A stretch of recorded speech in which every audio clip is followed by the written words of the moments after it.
Welcome to the Deep Dive. We take your chosen sources, and we really try to distill the most crucial insights, making complex topics hopefully clear and engaging. Today, we're embarking on what I think is a genuinely fascinating deep dive. It's a collection of materials all centered around these critical analyses of our societal systems. Absolutely. And our mission today really is to unpack the core hypothesis that's presented in two interconnected documentaries. You've got Zeitgeist, Addendum, and Ethos, A Time for Change. And alongside those, we're looking at some analytical frameworks that help interpret their messages. Okay. We'll connect these ideas to, broader historical and scientific context, and then look at the proposed paths forward. Importantly, we're doing this without endorsing or rejecting any particular viewpoint. It's about understanding what these sources actually put forth. That's right. Think of it as a journey into understanding some pretty thought-provoking claims. Claims about how our world is structured, the alleged mechanisms at play, and what these sources suggest we, as individuals, might consider doing about it. So let's get ready to explore these ideas about engineered realities and the power of conscious choice. So let's maybe peel back that first layer, because the foundational claim here isn't just critical, it's genuinely radical. These videos lay out a pretty audacious idea that our global systems, how we run economies, politics, they didn't just naturally evolve.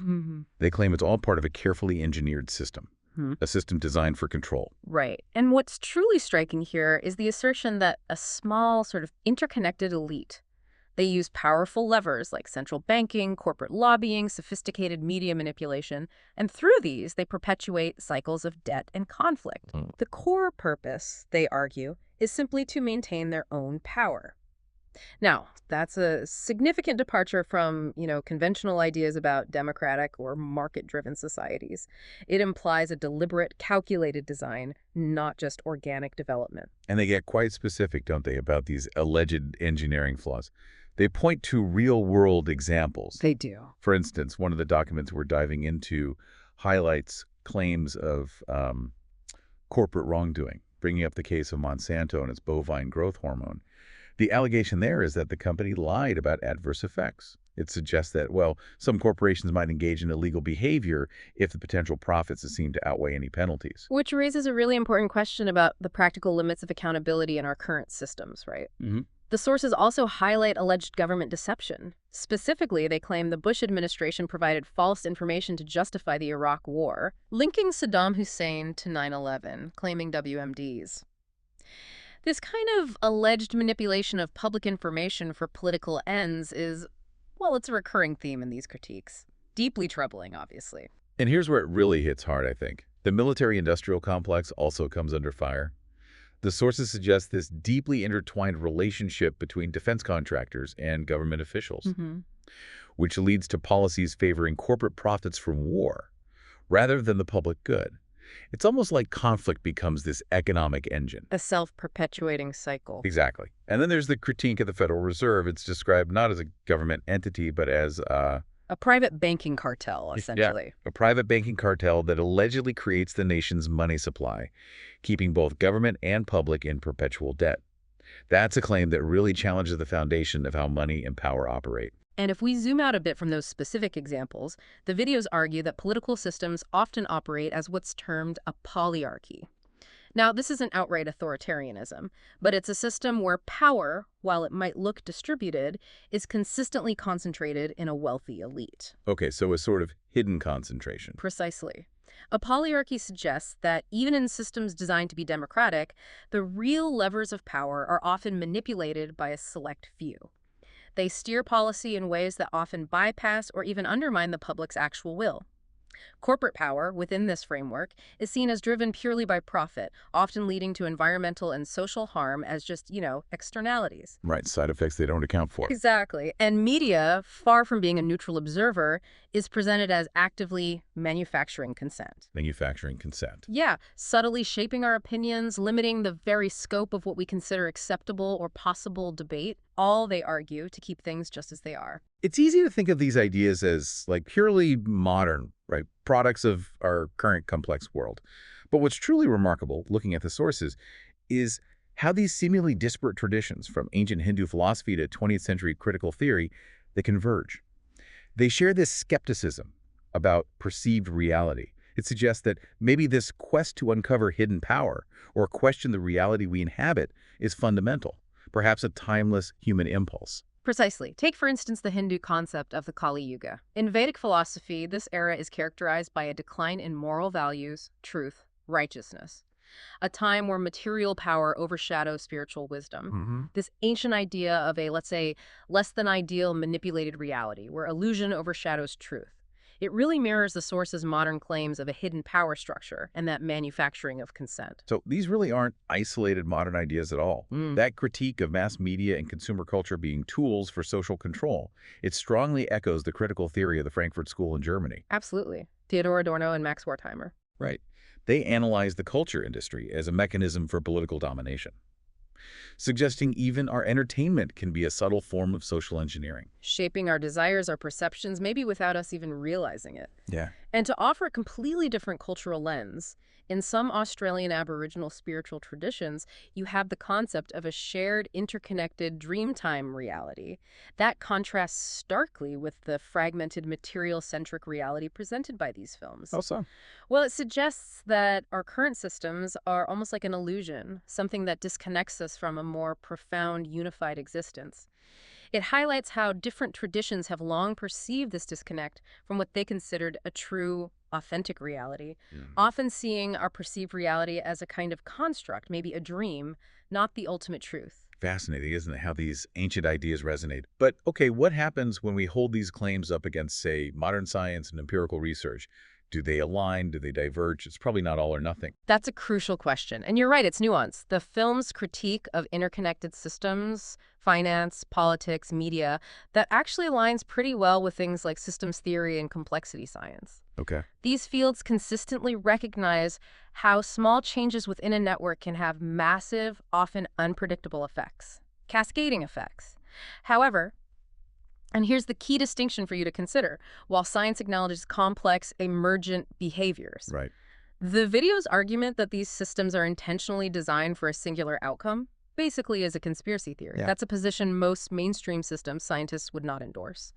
It's really important to differentiate between emergent systemic behavior and deliberate malicious intent. Got it. But what's truly intriguing here is how the focus in the documentaries on the power of fear and consumer manipulation, that finds significant support in modern neuroscience and behavioral economics. It does, yeah. Research has shown, pretty compellingly, how fear can bypass rational thought, making us more susceptible to manipulation, and how our brains are literally wired to respond to consumerist cues. This isn't just theory. There's scientific backing for how our minds can be influenced, sometimes against our better judgment. Indeed. That aspect of the human condition, our cognitive biases, our emotional responses, it's incredibly well researched. It shows how these can be exploited in various contexts. And there's also significant convergence in the area of ecological economics. Ah, okay. The film's warnings about peak oil, resource depletion, climate change. Sadly, these have been validated by decades of scientific research. Ecological economists have argued for a long time that our current growth-based economic models are fundamentally unsustainable. They echo the film's concerns about the long-term viability of our systems and the planet itself. This is an area where the scientific community widely supports the concerns being raised, even if they don't agree on the root cause being a deliberate conspiracy. Okay, so let's bring it back to us, the listener. If these claims about engineered realities and systemic flaws hold any weight, what do these sources suggest we can actually do? The videos, in their conclusion, offer some compelling paths forward, paths that still feel profoundly relevant today. One core solution centers around this idea of the conscious consumer. Right.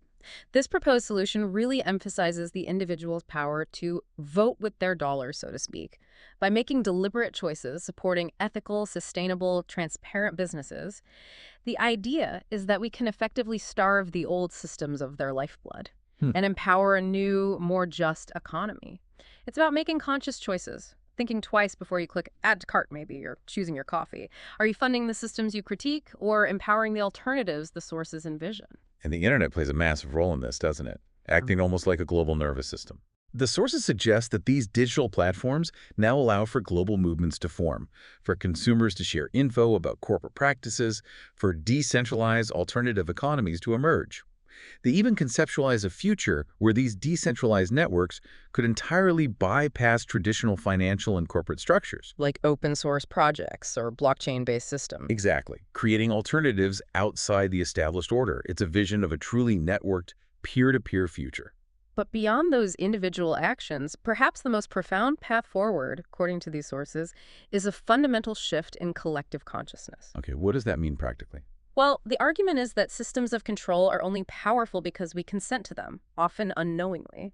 So the very act of critically engaging with messages like those in these films, that in itself is presented as an act of reclaiming power. It's a mental shift, really, from being a passive consumer of information and goods to becoming an active participant in shaping a new reality. It emphasizes that real external change often needs an internal shift first. And to make that even more concrete, another framework provided in our sources gives a sort of three-step approach for collective refinement.